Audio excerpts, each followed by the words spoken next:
You don't know about me without you have read a book by the name of The Adventures of Tom Sawyer, but that ain't no matter.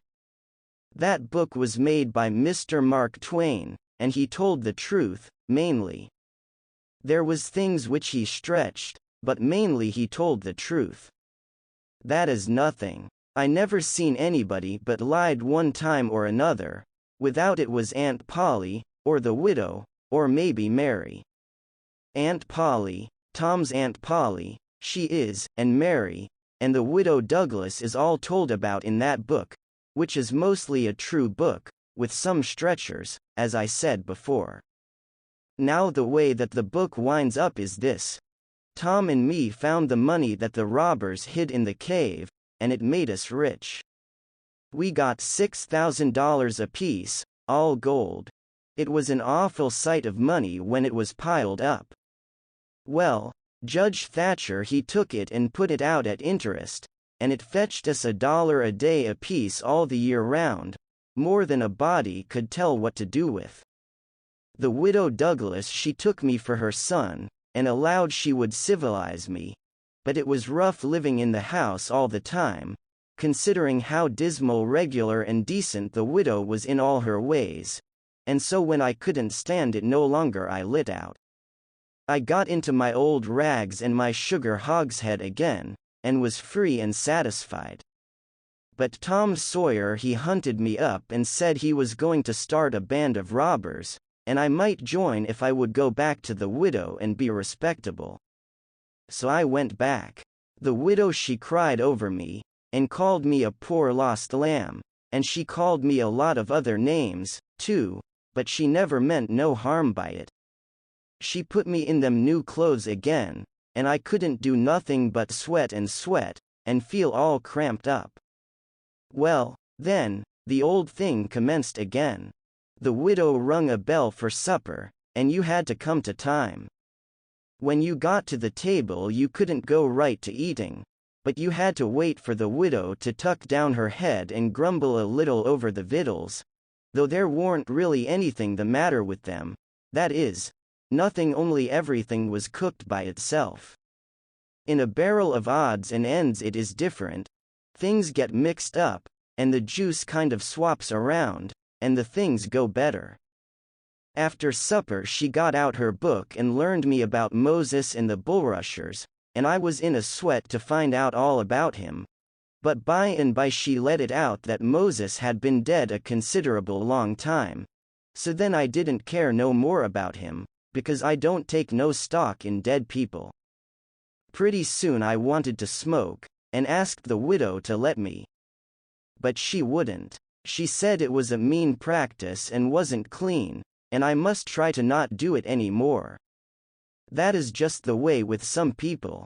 They get down on a thing when they don't know nothing about it.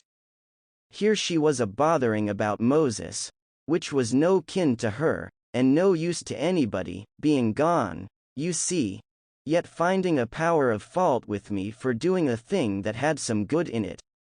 And she took snuff, too. Of course that was all right, because she done it herself. Her sister, Miss Watson, a tolerable slim old maid, with goggles on, had just come to live with her, and took a set at me now with a spelling book. She worked me middling hard for about an hour, and then the widow made her ease up. I couldn't stood it much longer.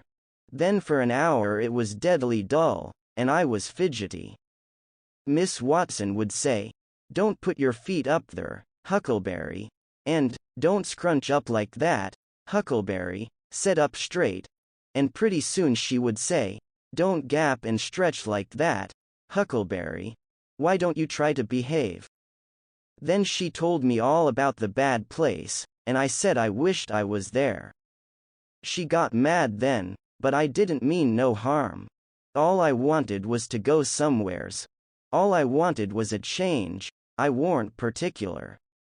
She said it was wicked to say what I said she wouldn't say it for the whole world. She was going to live so as to go to the good place. Well, I couldn't see no advantage in going where she was going, so I made up my mind I wouldn't try for it. But I never said so, because it would only make trouble, and wouldn't do no good. Now she had got a start, and she went on and told me all about the good place. She said all a body would have to do there was to go around all day long with a harp and sing, forever and ever. So I didn't think much of it. But I never said so. I asked her if she reckoned Tom Sawyer would go there, and she said not by a considerable sight. I was glad about that, because I wanted him and me to be together. Miss Watson she kept pecking at me, and it got tiresome and lonesome. By and by they fetched the niggers in and had prayers, and then everybody was off to bed. I went up to my room with a piece of candle, and put it on the table. Then I sat down in a chair by the window and tried to think of something cheerful, but it warn't no use. I felt so lonesome I most wished I was dead. The stars were shining, and the leaves rustled in the woods ever so mournful. And I heard an owl, away off, who-wooing about somebody that was dead, and a whippoorwill and a dog crying about somebody that was going to die. And the wind was trying to whisper something to me, and I couldn't make out what it was, and so it made the cold shivers run over me. Then away out in the woods I heard that kind of a sound that a ghost makes when it wants to tell about something that's on its mind and can't make itself understood, and so can't rest easy in its grave, and has to go about that way every night grieving. I got so downhearted and scared I did wish I had some company. Pretty soon a spider went crawling up my shoulder, and I flipped it off and it lit in the candle, and before I could budge it was all shriveled up. I didn't need anybody to tell me that that was an awful bad sign and would fetch me some bad luck, so I was scared and most shook the clothes off of me.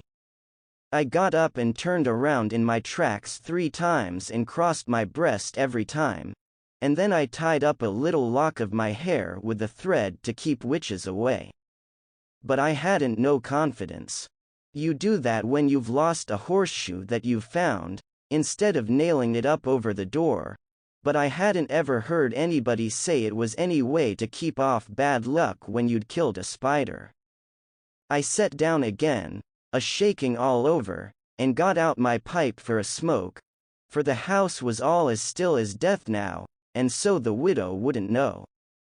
Well, after a long time I heard the clock away off in the town go boom boom boom 12 licks, and all still again, stiller than ever. Pretty soon I heard a twig snap down in the dark amongst the trees. Something was a-stirring. I sat still and listened. Directly I could just barely hear a meow, meow, down there. That was good, says I, meow, meow, as soft as I could, and then I put out the light and scrambled out of the window onto the shed. Then I slipped down to the ground and crawled in among the trees, and, sure enough, there was Tom Sawyer waiting for me. And that's the end of Chapter 1. To hear the full audiobook from Amazon Audible with original voices, click on the link in the description.